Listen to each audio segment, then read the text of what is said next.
O sol poente de Lisboa tingia o céu de um laranja profundo, como o vinho do Porto envelhecido que Beatriz tanto apreciava nas noites solitárias do seu apartamento no Chiado. Mas naquela tarde de verão, no coração apertado do bairro Alto, nada preparara para o som que rasgaria o ar como uma navalha afiada, a voz de Ana, rouca e carregada de saudade, e quando pelas ruas estreitas. Ai, esta Lisboa minha, que me leva e me traz. As palavras do fado antigo saíam dos lábios dela como um lamento vivo, e Beatriz, parada à porta de uma tasca escondida, sentiu o peito apertar-se de dor.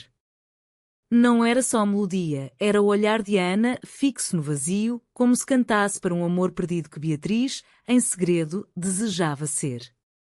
Num impulso que desafiava a sua armadura de CEO implacável, Beatriz avançou um passo, mas o chão traiçoeiro de calçada portuguesa cedeu sob o salto alto dela.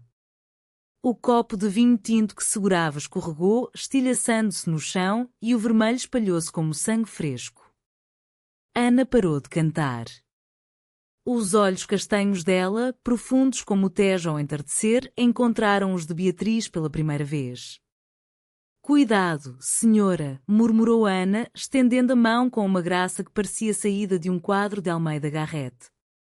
Beatriz, o coração martelando como o sino da Sé de Lisboa, pegou nessa mão, macia, calejada pelas cordas da viola, e o mundo parou. Naquele toque, o segredo que Beatriz guardava há anos, como um azulejo rachado escondido atrás de uma parede, ameaçava-se revelar. Beatriz Oliveira era a personificação do sucesso em Lisboa. Aos 38 anos, dirigia Oliveira e Filhos, uma empresa familiar de exportação de vinhos que havia transformado vinhas ancestrais do Douro em império global.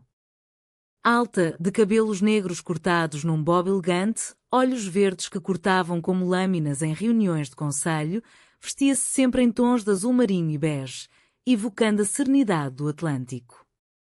Mas por trás da fachada de poder, as capas da Forbes Portugal, que a chamavam de Rainha do Vinho, Beatriz carregava um vazio que nem os melhores colheitas de 1945 podiam preencher.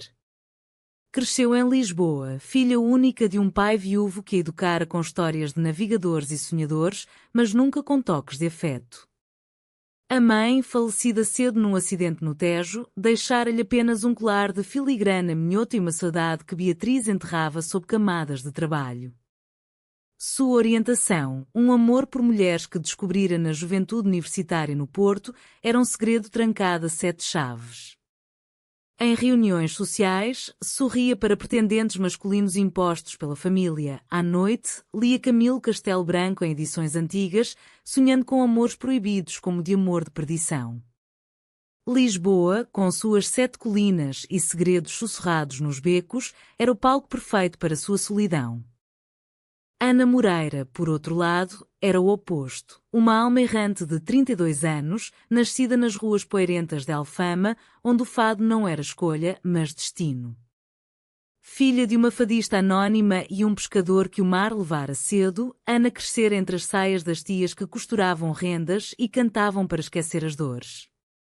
Sua voz, grave e trêmula, capturava a essência da saudade, aquele sentimento intraduzível que os portugueses carregam como um fado no peito. Vestia-se em tons quentes, vestidos fluidos que dançavam com o vento do Tejo, e seus cachos ruivos rebeldes emolduravam o rosto salpicado de sardas, herança do sol inclemente.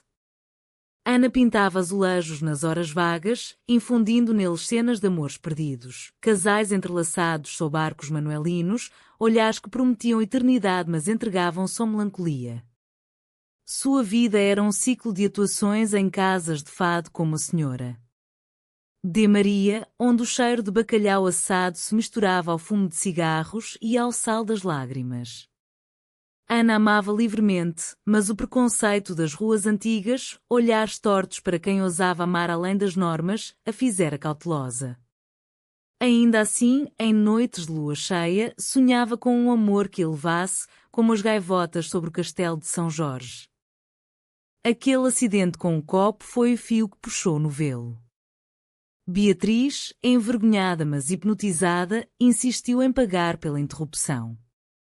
Deixe estar, foi culpa minha, disse, a voz firme mas tremendo ligeiramente, como as folhas das laranjeiras na praça do comércio. Ana sorriu, um sorriso que iluminava as sombras do beco. Em Lisboa, os acidentes são só pretexto para conversas. Sente-se, prova o vinho da casa, é do Dão, forte como o fado. Elas se sentaram à mesa de madeira gasta, sob uma lamparina que piscava como estrelas tímidas. Beatriz, que negociava milhões com importadores franceses, sentia-se de repente uma rapariga inexperiente. Contou sobre as vinhas do Douro, as noites frias onde o nevoeiro beija as uvas como um amante relutante. Ana ouvia, os olhos brilhando, e retribuía com histórias de Alfama, as festas de São João com martelos de plástico e sardinhas grelhadas, as procissões da Senhora da Saúde onde o povo se une em oração e canto. O fado não é tristeza, sabe? É a vida que dói e, ainda assim, continua, disse Ana, traçando com o dedo padrão de um azulejo na mesa. Naquela noite, Beatriz não voltou para o Chiado. Caminharam pelas ruas íngremes, o braço de Ana roçando dela acidentalmente, ou não. Pararam no mirador de Santa Catarina, onde Lisboa se estendia como um tapete de luzes, o Cristo Rei vigiando do outro lado do rio. Olhe para lá, sussurrou Ana, apontando o horizonte. É como um amor, vasto, imprevisível, sempre a prometer mais. Beatriz sentiu o calor subir ao rosto, o segredo agitar-se como vinho fermentando. Pela primeira vez em anos, permitiu-se sonhar acordada, e se Ana fosse o verso que faltava na sua poesia muda?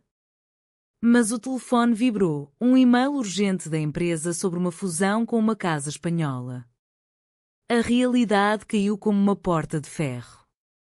Tenho de ir, disse Beatriz, o coração pesado. Ana acenou, mas nos olhos dela havia uma faísca, um convite silencioso para voltar. Os dias seguintes foram um tormento doce. Beatriz mergulhou no trabalho, supervisionando colheitas no Douro via videochamadas, mas sua mente vagava para Alfama.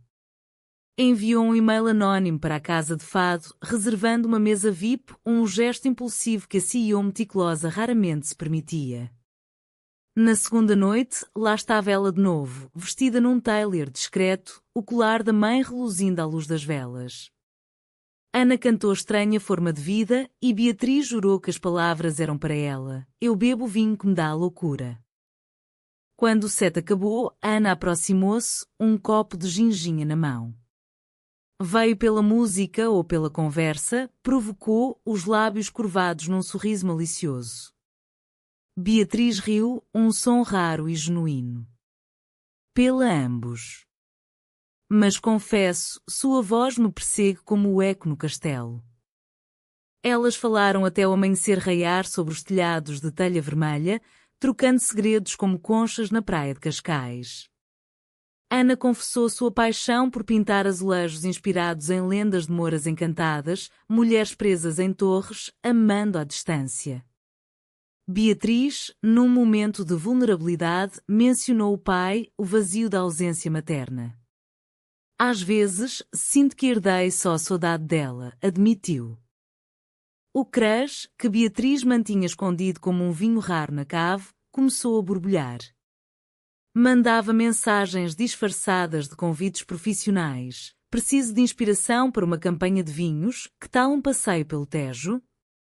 Ana aceitava e logo as tardes se tornavam rituais, passeios pelo Terreiro do Paço, onde o arco triunfal sussurrava histórias de impérios perdidos, tardes no Museu do Chiado, admirando quadros românticos que capturavam o êxtase da paixão. Uma vez, em Belém, partilharam pastéis de nata quentes da Pastéis de Belém, o açúcar derretendo na língua como promessas doces. Você é como este pastel, crocante por fora, suave por dentro, brincou Ana, lambendo o dedo. Beatriz corou, o desejo uma chama baixa no ventre. Mas o medo a continha, e se o mundo dos negócios, com seus olhares julgadores, descobrisse? E se Ana, com sua liberdade boêmia, a visse só como uma rica excêntrica? O outono chegou a Lisboa como um manto de folhas douradas, varridas pelo vento nortada que descia de Monsanto. Beatriz, agora viciada na presença de Ana, encontrava pretextos cada vez mais frágeis para se encontrarem. Uma reunião de estratégia no Café Nicola, onde discutiam rótulos de vinho inspirados em versos de fado, um passeio de pesquisa pelas vinhas urbanas no Lumiar, onde Ana colhia uvas silvestres e as esmagava entre os dedos, rindo enquanto o suco tinto manchava as mãos delas. Veja, é como o sangue da terra, vital, inevitável, disse Ana, lambuzando um pouco no pulso de Beatriz. O toque foi elétrico, um fio nu exposto à chuva. Beatriz puxou a mão de volta, mas não antes de inalar o cheiro de terra e jasmim que emanava de Ana. Naquela noite, sozinha no apartamento com vista para o castelo, Beatriz abriu uma garrafa de maduro, um tinto encorpado do Alentejo, e deixou as lágrimas virem. Chorava não de tristeza, mas de uma alegria perigosa, o tipo que Camilo descrevia como amor que consome como fogo. Seu crush, outrora um sussurro, agora rugia como o mar na costa da Caparica. Ana, por sua vez, sentia o mesmo puxão. Em Alfama, entre ensaios para um novo repertório, Fados de Maria Severa, a lendária fadista que amava sem freios, confidenciava às amigas sobre aquela mulher dos vinhos, com olhos de esmeralda e um sorriso que derrete o coração. As tias, guardiãs das tradições, erguiam as sobrancelhas. Cuidado, miúda. Amor em Lisboa é como o fado, belo, mas cheio de espinhos. Ana ria, mas no fundo temia. Sua última relação com uma bailarina de flamenco vinda de Espanha terminara em ciúmes e acusações, deixando cicatrizes como as rachaduras nos azulejos antigos. Ainda assim, Ana convidava Beatriz para uma noite privada. Venha à minha casa em Alfama. Vou cozinhar cataplana de marisco e cantar só para você. Beatriz aceitou, o coração um tambor de guerra. A casa de Ana era um ninho de boémia, paredes cobertas de azulejos pintados à mão, retratando mouras e cristãs em abraços proibidos, velas tremulando em candeeiros de ferro forjado, iluminando pilhas de partituras amareladas. O cheiro de alho, coentros e mar do Tejo preenchia o ar. Sentaram-se no chão, sobre almofadas bordadas, a cataplana fumegante entre elas. Ana serviu vinho verde, fresco e ácido como um primeiro beijo.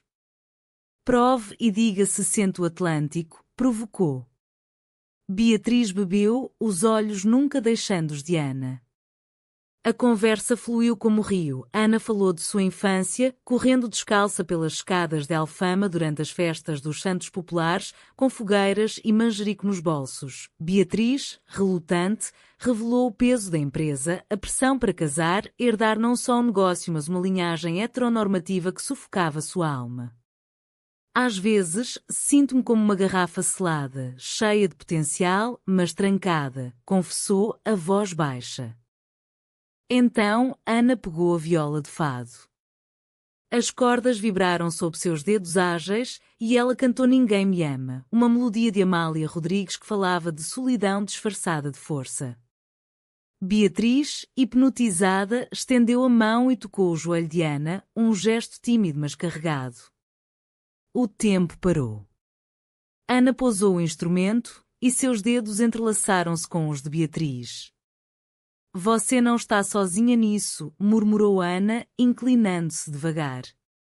Seus lábios se encontraram num beijo suave, como o roçar de ondas na areia de Estoril, não urgente, mas profundo, prometendo oceanos. Beatriz sentiu o mundo desabar e reconstruir-se, o gosto de sal e vinho na boca de Ana, o calor da pele dela contra a sua. Elas se separaram ofegantes, os olhos brilhando com lágrimas não derramadas. Isto é real? Perguntou Beatriz, a voz um fio. Ana sorriu, traçando o contorno do rosto dela. Em Lisboa, o real é o que sentimos no peito. O resto é só azulejo bonito. A partir daí, o romance floresceu em segredo, como as flores de buganvília nas varandas ocultas. Encontros furtivos, madrugadas no elétrico 28, rangendo pelas colinas enquanto mãos se tocavam sob casacos, piqueniques no Jardim da Estrela, partilhando queijos da Serra da Estrela e conversas sobre sonhos. Beatriz sonhava em expandir a empresa para vinhos orgânicos, honrando a terra, Ana, em gravar um álbum que misturasse fado com toques modernos e quando as vozes das mulheres silenciadas. Mas o idílio tinha sombras. No trabalho, Beatriz enfrentava rumores. Um colega de confiança, Miguel, vice-diretor com ambições veladas, notara suas ausências. Está distraída, Beatriz. Algum problema pessoal? Perguntava, os olhos astutos. Ela desviava, mas o medo crescia, e se o segredo vazasse para os acionistas conservadores, herdeiros de tradições que viam o amor como Beatriz amava Ana como uma aberração? Uma noite, após um concerto no Coliseu dos Recreios onde Ana abrira para uma banda de fusão fado-jazz, elas celebraram num bar escondido no cais do Sodré.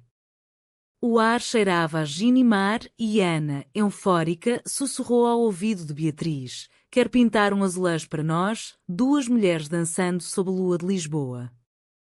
Beatriz, embriagada não só pelo vinho mas pelo amor, respondeu com um beijo mais ousado, ali mesmo, esquecendo o mundo. Mas do canto do bar, olhos observavam, uma ex-amante de Ana, Inês, uma jornalista de coração amargo, que vira o beijo e sorriu com malícia. Interessante, murmurou para si, sacando o telemóvel. O veneno da traição começava a gotejar, invisível como nevoeiro matinal no Tejo. Os dias de outono amadureciam o romance, mas também as nuvens. Beatriz, dividida entre o Conselho de Administração e os braços de Ana, sentia o peso da duplicidade. Numa reunião tensa na sede da empresa, no edifício modernista do Parque das Nações, Miguel apresentou um relatório falso. Nossas vendas caíram 5%. Talvez precise de foco, Beatriz. Ela rebateu com fatos, mas o dúvida plantada crescia. À noite, com Ana, encontrava refúgio. Deitadas na cama estreita dela, ouvindo o rumor distante dos tranvias, trocavam promessas sussurradas. Um dia, direi ao mundo, jurou Beatriz, traçando mapas imaginários no corpo de Ana com os dedos. Mas Ana, intuitiva como uma fadista lendo público, sentia hesitação. O amor não é vinho para envelhecer na cave, Beatriz. É para beber agora, antes que azede. O inverno de Lisboa chegou suave, com chuvas finas que lavavam as ruas como lágrimas discretas, preparando o terreno para o Natal com suas luzes piscantes na Avenida da Liberdade. Beatriz e Ana, agora entrelaçadas num amor que pulsava como o coração da cidade, navegavam os dias com uma intimidade crescente. Passeios pelo Rocio, onde o teatro de marionetas contava histórias antigas de amores impossíveis, noites em que Ana ensinava a Beatriz a dedilhar a viola, os dedos dela guiando os dela em acordes trêmulos, rindo das notas desafinadas que ecoavam como confissões. Você tem mãos de executiva, mas um coração de poeta, provocava Ana, beijando as pontas dos dedos de Beatriz. Em troca, Beatriz levava Ana a jantares refinados no bairro Alto Hotel, onde provavam lagosta grelhada e vinhos do Bairrada, discutindo o futuro. Ana sonhava com uma galeria própria para seus azulejos, Beatriz com uma linha de vinhos batizada Saudade, inspirada na voz dela. Mas o paraíso tem serpentes, e a de Inês mordia devagar. Jornalista no Diário de Notícias, Inês nutria um rancor antigo por Ana, o abandono após uma paixão tóxica onde ciúmes se misturavam a promessas quebradas.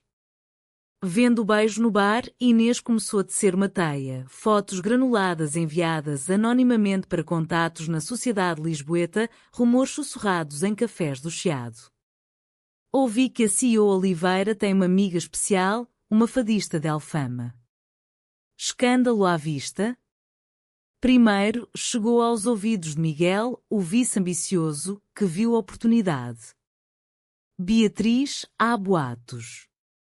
Nada oficial, mas o conselho preocupa-se com a imagem da empresa. Beatriz negou, o estômago revirando como o mar em tormenta, mas a semente da dúvida brotava. O conflito irrompeu numa noite de dezembro, durante a festa dos Reis Magos. Beatriz convidara Ana para a ceia familiar na casa ancestral em Sintra, um palácio neogótico escondido entre florestas de neblina, herança do bisavô navegador. Quero que conheça meu mundo, dissera Beatriz, nervosa mas esperançosa. Ana chegara radiante, num vestido verde esmeralda que evocava as colinas de Sintra, trazendo um azulejo pintado à mão, duas figuras femininas de mãos dadas sob uma lua cheia, simbolizando sua união. A família, o tio conservador, primo playboy, recebeu-a com cortesia fria, mas os olhares interrogativos feriam. Durante o jantar, com peru assado e rabanadas doces, Miguel apareceu por acaso, convidado pelo tio. Seus olhos astutos fixaram-se em Ana e ele provocou. Então, é a musa que inspira os novos rótulos? Ouvi histórias interessantes sobre musas de Alfama. O tom era ambíguo, venenoso. Beatriz congelou, o garfo suspenso. Ana, sentindo a tensão, sorriu e desviou. Musa? Sou só uma voz que canta o que o coração dita. Mas depois, no jardim aluarado, onde estátuas de ninfas sussurravam segredos, Ana confrontou Beatriz. O que foi aquilo? Senti-me como uma intrusa num baile de máscaras. Beatriz, o peito apertado, confessou os rumores. É Inês, uma ex de você. Ela está espalhando mentiras. E agora, o conselho. Eles veem nosso amor como fraqueza. Ana recuou, os olhos marejados. Nosso amor? Beatriz, você ainda o chama de nosso? Ou é só um segredo sujo para proteger sua coroa? As palavras cortaram como navalha. Beatriz tentou abraçá-la, mas Ana se desvencilhou, correndo para o carro alugado, deixando para trás o azulejo partido no chão úmido, um presságio de cacos por vir. A traição se aprofundou no dia seguinte. Miguel, aproveitando a distração de Beatriz, reuniu o conselho em segredo. Apresentou evidências, fotos borradas do beijo, e-mails hackeados de Beatriz marcando encontros com Ana. Isso compromete a empresa. Investidores católicos do Brasil não tolerarão.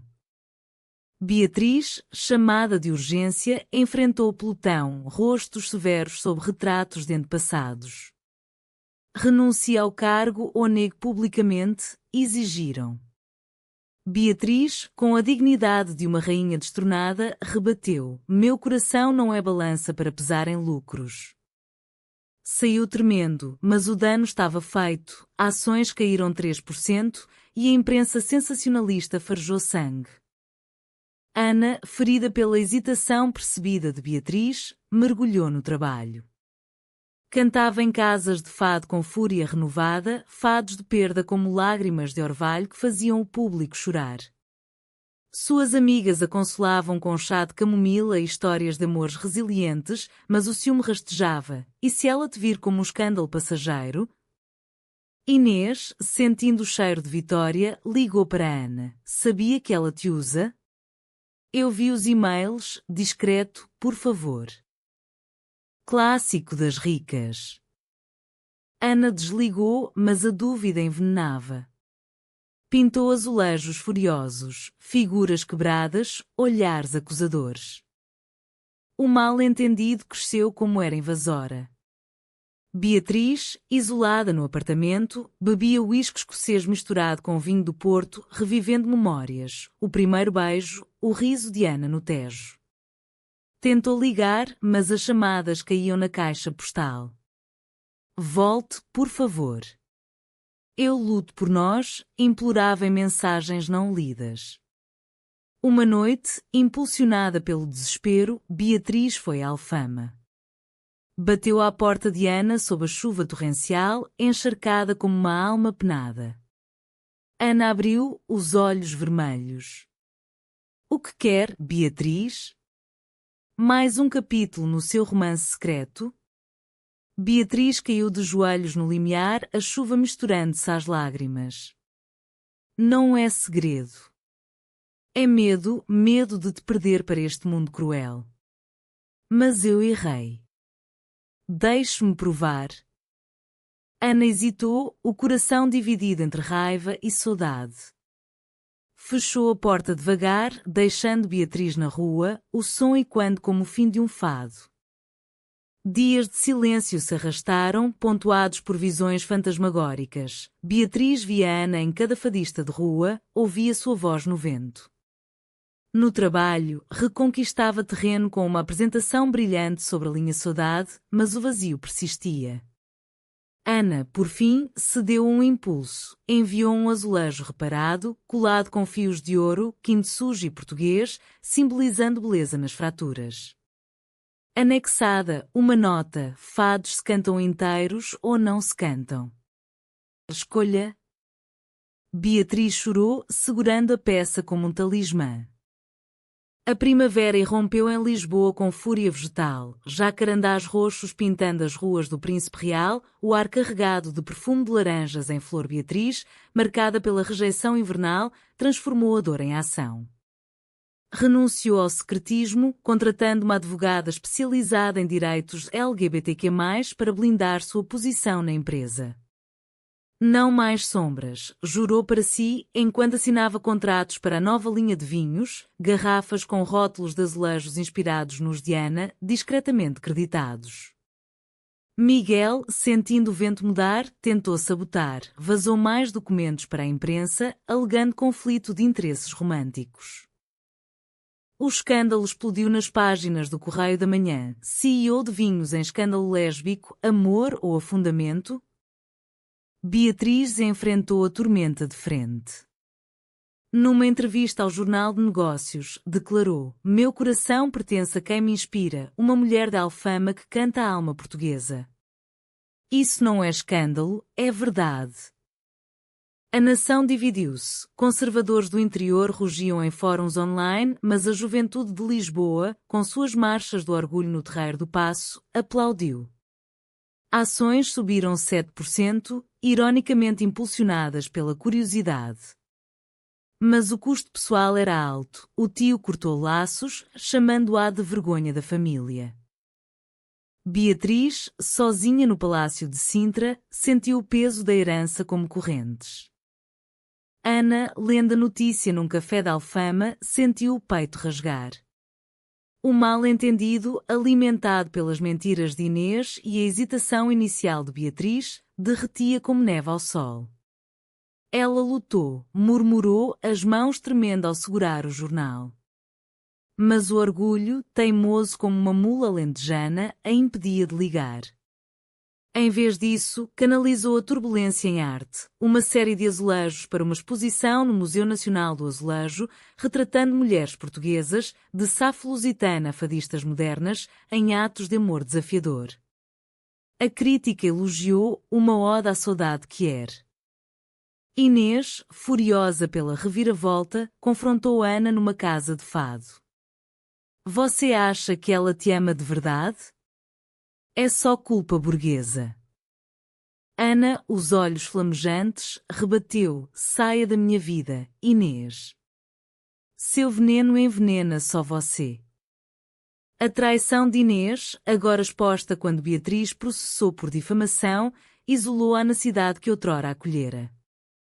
O reencontro veio como um fado inesperado. Beatriz, impulsionada pela exposição de Ana, comprou todos os azulejos da série, um gesto extravagante, mas sincero. Mandou entregar-o na casa de Ana com uma carta: estes pedaços de nós, colados com verdade. Volte para mim, ou cante para que eu volte. Ana, tocando o azulejo, duas mulheres agora dançando livres sob o sol de Lisboa, cedeu. Foi ao Chiado ao entardecer, encontrando Beatriz no Mirador da Glória, debruçada sobre a cidade como uma sentinela. Eu li tudo. Você expôs-nos, disse Ana, a voz trêmula. Beatriz virou-se, os olhos vermelhos de noites insones. Não nós. Eu? Mas sem você é metade. Elas se abraçaram sob o céu crepuscular, o Tejo testemunhando o perdão. O beijo que se seguiu foi voraz, reparador, gosto de sal das lágrimas misturado ao doce da reconciliação. Mas o drama não acabava aí. Miguel, encurralado pelo processo, contra-atacou com uma traição final, revelou ao conselho um segredo familiar fabricado que Beatriz planejava vender a empresa para financiar um estilo de vida excêntrico. O conselho, pressionado, exigiu sua demissão. Beatriz, no auge da crise, enfrentou-os na sala de reuniões com vista para o rio. Vocês constroem impérios em mentiras, mas eu construo em amor. Se me querem fora, levem a empresa, mas percam a alma portuguesa que ela carrega. O silêncio caiu como uma cortina. Um acionista idoso, fã de fado, interveio. Deixa-a ficar. O amor de perdição de Camilo nos ensina, o que é proibido é eterno. Beatriz venceu, mas exausta, renunciou ao cargo executivo, optando por consultoria, liberdade para amar sem algemas. Ana e Beatriz reconstruíram devagar. Verões em Cascais, onde ondas lambiam os pés delas enquanto contavam estrelas, invernos em Porto, provando portos nas caves do Vila Nova de Gaia, Ana cantando baixinho para Beatriz adormecer. A traição de Inês e Miguel tornou-se lição. O amor, como o fado, resiste às tormentas. Ana gravou seu álbum com Beatriz produzindo faixas que misturavam viola e cordas modernas, letras de redenção quer. O verão de 2026 trouxe a Lisboa um calor seco, como o Alentejo em colheita, e com ele, o ápice do drama que testaria os alicerces do amor de Beatriz e Ana. A exposição de azulejos de Ana no Mate, o Museu Futurista à Beira-Tejo, atraíra multidões, mas também olhares invejosos. Inês, agora desempregada após o escândalo, tramava vingança final, uma entrevista falsa ao público, alegando que Ana seduzira Beatriz por ganho financeiro, com provas forjadas de mensagens editadas. O artigo saiu numa manhã chuvosa de julho, explodindo como uma bomba no Rocio. Beatriz, lendo no seu novo escritório minimalista no Lisboa Factory, um espaço criativo que simbolizava sua reinvenção, sentiu o sangue gelar. Não de novo, murmurou, ligando para Ana imediatamente. Ana, preparando-se para uma performance no Festival de Fado de Alfama, desabou ao telefone. Ela não para, Beatriz. E se o mundo acreditar? Eu vim de nada e agora sou a vilã? A voz dela, outrora um bálsamo, tremia como cordas desafinadas. Beatriz, impulsionada por uma fúria protetora, cancelou reuniões e correu para Alfama num táxi amarelo, serpenteando pelas colinas. Encontrou Ana no seu ateliê, rodeada de azulejos em progresso, cenas de traição, figuras com adagas de vidro. Não vamos fugir disto, disse Beatriz, puxando-a para um abraço. Vamos enfrentá-lo juntas, como portuguesas de verdade, com garra e canção. Ana, resistindo primeiro, cedeu, enterrando o rosto no ombro dela. Mas e se nos separarem? Como em Amor de Perdição, onde o amor acaba em prisão. O confronto com Inês veio rápido. Beatriz, usando contatos na imprensa, marcou um debate público no Café à Brasileira, icônico por seus encontros intelectuais. Venha expor suas verdades, desafiou via e-mail. Inês aceitou, sedenta por holofotes. O café lotou jornalistas, artistas, curiosos do Chiado. Ana cantou primeiro, um fado original, traição no Tejo, letras que cortavam como navalhas, mentiras como ondas, levam o que é nosso mas o amor é rocha no ribeiro. O público silenciou, lágrimas fluindo. Então, Inês entrou em cena com pastas de provas. Mas Beatriz, calma como dor em calmaria, apresentou contra-argumentos, perícias forenses nas mensagens, testemunhas da casa de fado que confirmavam o rancor de Inês.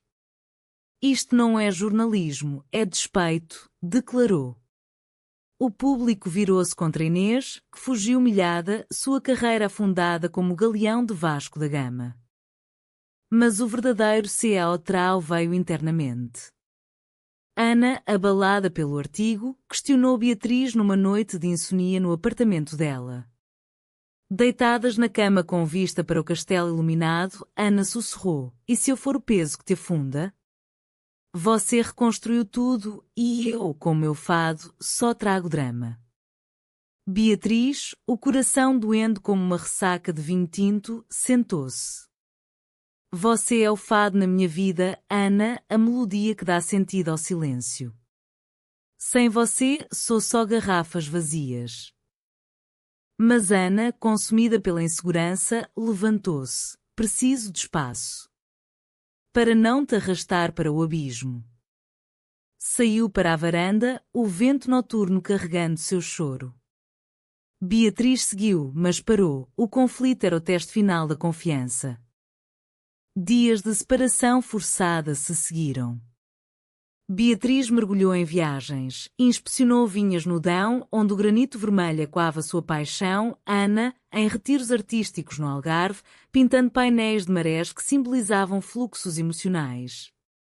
Mensagens esparsas trocadas, sinto sua voz no vento. Seu toque nas ondas. O mal-entendido, agora não de Inês, mas de si mesmas, pedia resolução. Beatriz, inspirada por uma visita ao convento dos Jerónimos, escreveu uma carta em estilo romântico, evocando Garrett: "Meu amor, como as caravelas que zarparam daqui, nosso coração navegou tormentas. Mas o porto é Lisboa, e nós, as âncoras uma da outra." Ana recebeu-a durante uma tempestade no sul, lendo à luz de uma vela. Lágrimas misturaram-se à chuva batendo na janela. Voltou a Lisboa de comboio, o coração acelerado como o alfa pendular. Encontrou Beatriz no terreiro do Paço, sob o arco de Rua Augusta, onde o sol poente banhava a praça em ouro. "Eu errei de novo, fugi do medo", confessou Ana, estendendo a mão. Beatriz puxou-a para si, o abraço um farol na multidão. "E eu, de te proteger demais. Mas juntas, somos invencíveis." O beijo selou a paz, público e indiferente, como se o mundo, enfim, as abençoasse.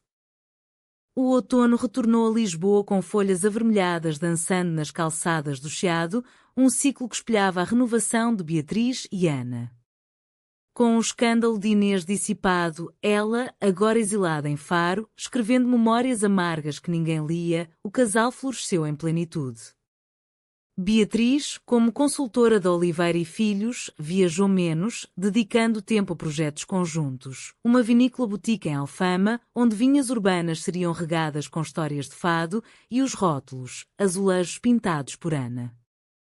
"Chamem-na Amor de Alfama", sugeriu Beatriz numa reunião com designers, os olhos brilhando. Ana, seu álbum Saudade Quer, lançado com sucesso, encheu casas de fado e palcos europeus, mas sempre voltava para os braços de Beatriz, sussurrando: "Meu porto seguro."